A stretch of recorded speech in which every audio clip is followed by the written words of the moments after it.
नमस्कार। आप सभी का हमारे चैनल जय गुरुदेव उत्तराखंड पर एक बार फिर से हार्दिक स्वागत है। जैसा कि आप सभी जानते ही हैं, हमारे चैनल के माध्यम से श्रद्धेय श्री नीम करौरी महाराज जी की अद्भुत कथाओं का एवं विशेषांकों का प्रसारण सफलतापूर्वक किया जा रहा है। तो आज भी आपके लिए एक बहुत ही अद्भुत विशेषांक लेकर आए हैं। आइए बिना देर के हुए लेकर चलते हैं आपको आज के विशेषांक की ओर। वैसे तो महाराज जी ने अपने जीवन काल में बहुत से ऐसे अद्भुत और बहुत ही शिक्षा योग्य शिक्षाएं एवं ऐसे आधार दिए हैं, ऐसी शिक्षाएं महाराज जी ने भक्तों के लिए बताई हैं जिनसे अपने जीवन में उनको प्रयुक्त करने से आपके जीवन में बहुत से बदलाव और बहुत सी ऐसी सीख आप जीवन में सीख सकते हैं जिससे आप अपने जीवन में बहुत कुछ हासिल कर सकते हैं। आज ऐसी ही कुछ अद्भुत शिक्षाएं जो आपको अपने जीवन में अपनानी चाहिए, उस पर यह आधारित विशेषांक है।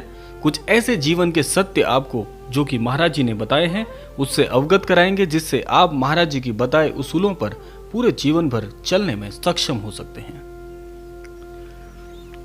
महाराज जी कहा करते थे कि पीठ पीछे किसी की निंदा करना विश्व का सबसे बड़ा पाप है। इससे पूरी तरह बचकर रहना चाहिए। मन में कई बातें आती हैं, परंतु उन्हें प्रकट करने से राई का पहाड़ बन जाता है। यदि क्षमा कर दो और भूल जाओ, तब उन बातों का अंत हो जाता है। बहुत से ऐसे भक्त हैं जो इस बात को भी कहते हैं कि बहुत से ऐसे अपराध होते हैं जो क्षमा नहीं किए जा सकते, अक्षम्य होते हैं। तो ऐसे अपराधों पर हमें क्या व्यक्त करना चाहिए, उनसे कैसे निपटा जा सकता है। देखिए, जो क्षमा करने योग्य अपराध है आप उसे क्षमा कर दीजिए, और जो आपको लगता है कि इस अपराध को क्षमा नहीं किया जा सकता तो दंड का अधिकार भी आपको नहीं है। आप ऐसे अपराध के लिए क्षमा करने के साथ साथ यदि आपके संयम में हो तो आप क्षमा कर दीजिए, वरना आप ऐसी स्थिति को ईश्वर के ऊपर छोड़ दीजिए। ईश्वर उसके लिए उन्हें उचित दंड अवश्य देंगे। महाराज जी कहते हैं कि यदि तुम्हारे पास कोई व्यर्थ विवाद के लिए आए, जैसे आपने देखा ही है आजकल छोटी छोटी बातों पर विवाद उत्पन्न हो जाते हैं, तो इस पर भी महाराज जी ने कहा है कि यदि तुम्हारे पास कोई व्यर्थ वाद विवाद के लिए आए तो नम्रता पूर्वक पीछे हट जाओ। तुम्हें सब संप्रदाय के लोगों से अपनी सहानुभूति प्रकट करनी चाहिए। जब इन मुख्य गुणों का विकास होगा आपके अंदर, तब केवल आप ही महान शक्ति के रूप में एक आपके जीवन में एक नया उदय होगा, एक नया ज्ञान का प्रकाश उदय होगा जो कि आपके जीवन को सार्थक कर देगा। इसी के साथ साथ महाराज जी कहते हैं कि बहुत से जन ऐसे हैं जो छोटी छोटी बातों पर उदास रहते हैं। देखिए, जीवन जो है वह एक प्रफुल्लित पुष्प की भांति है। आपको जीवन में परिस्थितियां बहुत सारी ऐसी आपके जीवन में परिस्थितियां आएंगी जिसको सामना करने के लिए आपको अपने मन को प्रसन्न रखना आवश्यक होगा। उदास रहना कदापि धर्म नहीं है, चाहे वह और कुछ भले ही हो, चाहे आप किसी भी तरह से परेशान हो। खुद को स्वयं को प्रफुल्लित चित्त रखना तथा हंसमुख रहने से ईश्वर के आप बहुत अधिक समीप पहुंच जाएंगे। क्योंकि खिले हुए पुष्प ही सभी चुनते हैं, मुरझाए हुए पुष्पों को सदैव हर कोई अपने जीवन से हटा देता है। जीवन में सदैव प्रसन्न रहना चाहिए। प्रसन्नता ही जीवन का मूल है। जीवन में आप देखेंगे कि जो पुष्प होते हैं, पुष्पों से आप बहुत कुछ जीवन में सीख सकते हैं। महाराज जी को आपने कई ऐसे चित्रों में देखा होगा जिसमें महाराज जी पुष्प हाथ में लिए रहते हैं। तो महाराज जी सदैव इस बात पर बल दिया करते थे कि जीवन में जीना है तो एक पुष्प की भांति जीजिए। मन की प्रवृत्ति के अनुसार काम मिलने पर अत्यंत मूर्ख भी ना बने।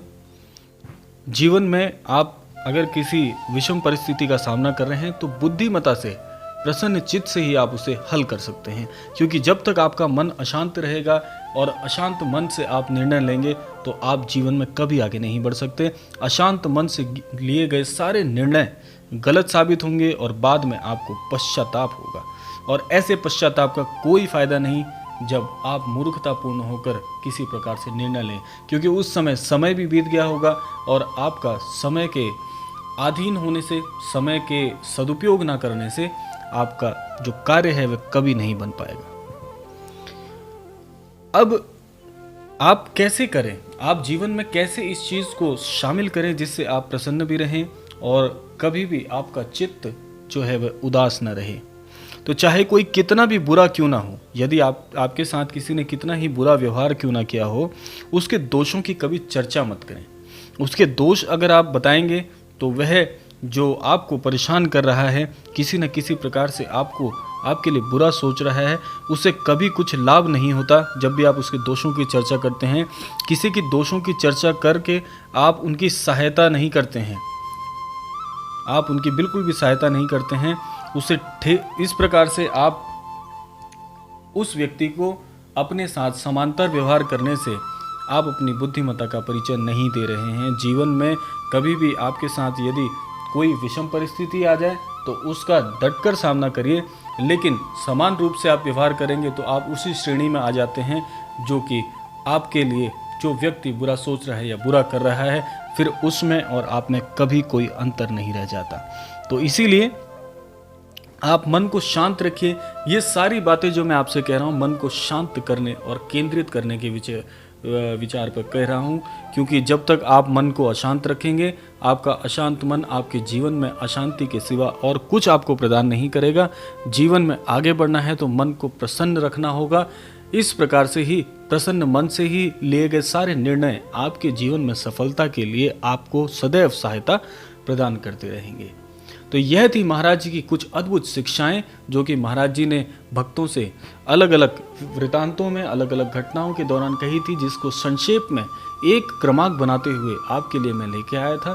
तो आशा करते हैं आप इस प्रकार से महाराज जी की कई बातों को जीवन में उतारेंगे और जीवन को सार्थक बनाएंगे। ऐसी कामना के साथ आप सभी से विदा लेते हैं आज के विशेषांक में। मिलते हैं अगले विशेषांक में, तब तक के लिए जय श्री राम, जय गुरुदेव, जय उत्तराखंड।